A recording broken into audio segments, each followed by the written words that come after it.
충격. 토트넘 우승을 위한 선수 영입은 없었다. 토트넘의 팬들은 이적 마감 시간까지 토트넘에서 최소 2명 이상의 월드클래스 선수의 영입을 기대했습니다. 하지만 결국 키에사는 리버풀과 계약을 하고 킹슬리 코망은 바르셀로나와 최종 결정만 남은 상황입니다. 팬들은 토트넘이 자신들을 조롱했다며 울분을 터뜨리고 있습니다. 조금만 더 적극적이었다면 토트넘은 2명의 선수 모두를 잡을 수 있었습니다.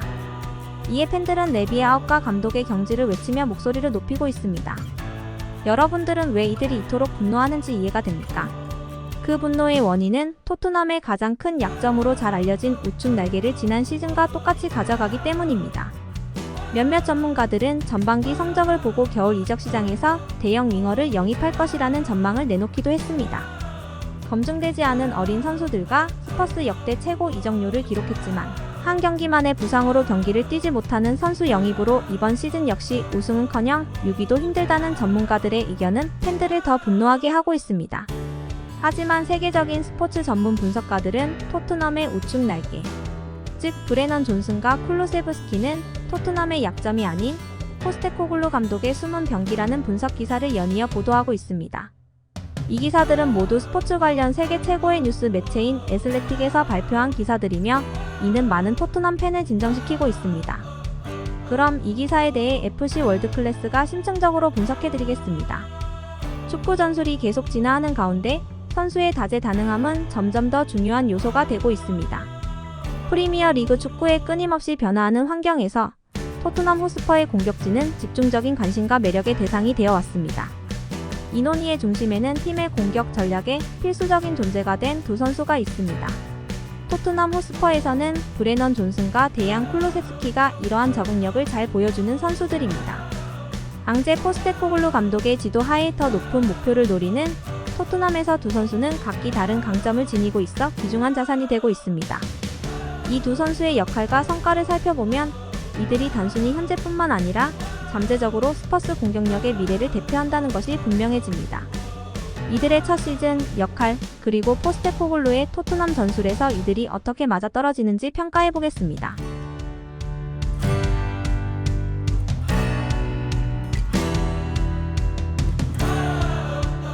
브레넌 존슨의 토트넘에서의 첫 시즌은 적응과 성장이 돋보이는 여정이었습니다.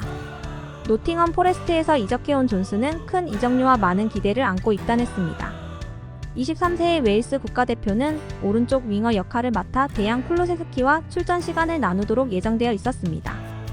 그의 토트넘 입성은 순탄치 않았지만 존슨은 왜 포스테코글루의 총애를 받는지 빠르게 증명해 보였습니다. 그럼 브레넌 존슨은 왜 포스테코글루의 총애를 받게 되었을까요? 존슨은 포스테코글루의 구조화된 위치 게임에서 완벽하게 맞아떨어지는 선수입니다. 포스테코글루는 윙어들이 높고 넓게 위치해 미드필더나 인버티드 풀백이 활용할 수 있는 공간을 창출할 것을 요구합니다. 존슨의 경기 스타일은 플레이를 넓히고 반대편에서 포스트를 향해 공격하며 토트넘의 공격 전략의 중요한 요소로 자리 잡았습니다. 이러한 전술적 지침에 대한 존슨의 철저한 수행은 팀 내에서 신뢰받는 요소가 되었습니다. 하지만 존슨의 시즌은 순탄치만은 않았습니다. 이반 페리시치와 마누루 솔로몬 같은 핵심 선수들이 부상을 당하면서 그가 예상보다 더 많은 출전을 하게 되었습니다. 11월부터 1월까지 이어진 13경기 연속 출전은 그의 폼과 자신감에 영향을 미쳤습니다. 그러나 벤치에서 교체 출전하면서 존슨은 다시 살아났습니다. 상대 수비가 지친 후반전에 투입되어 경기의 흐름을 바꾸는 모습을 보여주며 그의 속도와 전술적 인식을 더욱 뚜렷이 드러냈습니다. 특히 기억에 남는 순간은 1월 31일 브렌트포드와의 경기에서 토트넘이 0대1로 뒤지고 있을 때 교체 투입된 존슨이었습니다. 그는 곧바로 멀리서 크로스를 받아 골을 넣으며 토트넘이 3대2로 승리하는 데 큰 역할을 했습니다. 이러한 장면은 이후에도 반복되었으며 그의 늦은 공격과 오른쪽 윙에서의 크로스는 종종 결정적인 역할을 했습니다. 시즌 말까지 존슨은 5골과 10개의 어시스트를 기록하며 프리미어 리그에서 가장 많은 공격 포인트를 기록한 선수 중 한 명이 되었습니다. 물론 공격 포인트가 많다고 브레넌 존슨에게 비난이 없는 건 아닙니다. 그의 XG 값은 10골이었지만 겨우 절반인 5골밖에 기록을 못한 것입니다. 이 때문에 몇몇 전문가들은 존슨을 팔고 골결정력이 높은 선수를 사야 한다고 주장했던 것입니다. 여러분들은 이 주장에 동의를 하시나요? 그럼에도 불구하고 존슨에게는 더 많은 잠재력이 있다고 느껴집니다. 그는 노팅엄 포레스트에서 뛰던 시절에 창의적이고 독창적인 플레이를 몇 차례 보여주었지만 아직 자신의 능력을 완전히 발휘하는 데 주저하는 듯한 모습입니다. 포스테코글루의 계획에서 확고한 자리를 차지하려면 존슨은 전술적 규율을 유지하면서도 수비수를 상대로 과감한 플레이를 펼칠 수 있는 자신감을 보여주어야 합니다. 저도 존슨이 토트넘의 크랙이 된다면 이번 시즌 토트넘은 리그 우승은 어려울지 몰라도 최소한 우승컵 1개 정도는 가능하다고 생각합니다.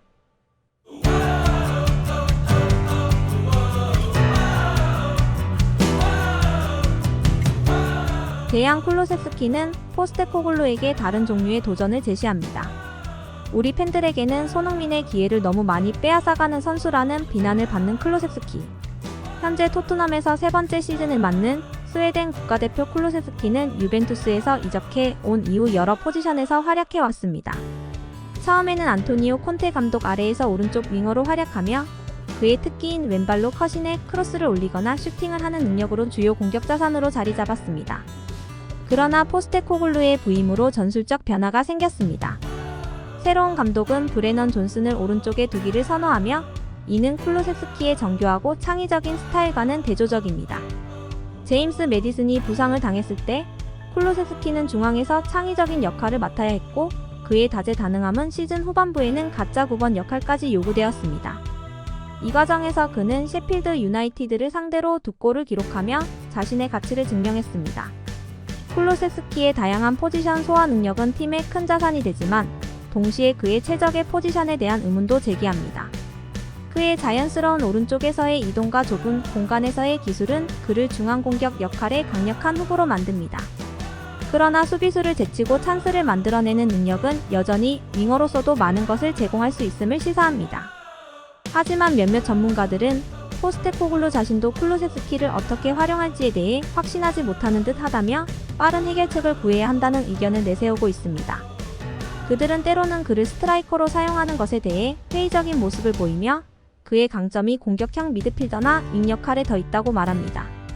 하지만 부상과 전술적 조정으로 인해 쿨루세스키는 종종 중앙 위치로 복귀하게 되며 그곳에서 그의 시야와 기술이 빛을 발합니다.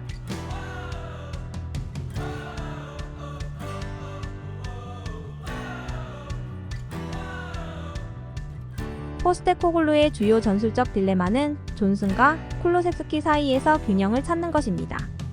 존슨은 포스테코글루의 시스템에서 중요한 속도와 넓은 공간 활용 능력을 제공하는 반면 쿨루세스키는 창의성과 예측할 수 없는 요소를 더해줍니다. 두 선수의 멀티 포지션 능력은 감독에게 있어 축복이 될 수도 아니면 출전 명단을 짜는 데 있어 도전 과제가 될 수도 있습니다. 몇몇 경기에서 포스테코글루는 두 선수를 동시에 기용해 실험을 했습니다. 예를 들어 에버턴을 상대로 한 4대0 승리 경기에서 존슨은 오른쪽에서 쿨루세스키는 중앙 공격형 미드필더로 뛰었습니다.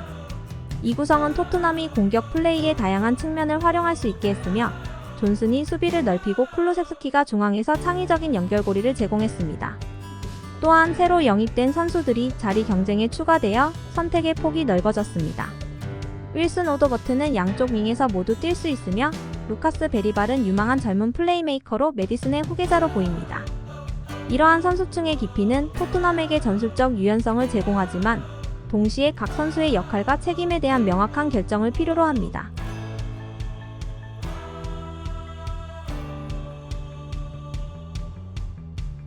브레넌 존슨과 데얀 쿨루세스키는 같은 팀 내에서 두 가지 다른 스타일과 강점을 대표합니다. 존슨의 속도와 전술적 지침에 대한 철저한 이행은 그를 포스테코글루의 시스템에서 신뢰할 수 있는 윙어로 만들었고 쿨루세스키의 창의성과 적응력은 다른 차원을 제공합니다. 토트넘과 그들의 감독에게 주어진 도전 과제는 두 선수의 최선을 이끌어내어 클럽의 목표를 달성하는 것입니다. 시즌이 진행됨에 따라 포스테코글루의 선수단을 효과적으로 회전시키고 활용할 수 있는 능력이 시험대에 오를 것입니다. 만약 존슨이 더 많은 자신감과 일관성을 보여준다면 그리고 쿨루세스키가 자신의 역할을 계속해서 다듬어 나간다면 토트넘은 프리미어 리그에서 가장 역동적이고 다재다능한 공격 구성을 가진 팀 중 하나가 될 수 있을 것입니다. 존슨과 쿨루세스키의 경쟁은 단순한 난제가 아니라 이번 시즌 토트넘의 잠재력을 열어줄 열쇠가 될 수 있습니다. 여러분 오늘도 재밌는 시간이 되셨나요? 오늘은 여기서 마치겠습니다. 그럼 구독, 좋아요 부탁드립니다.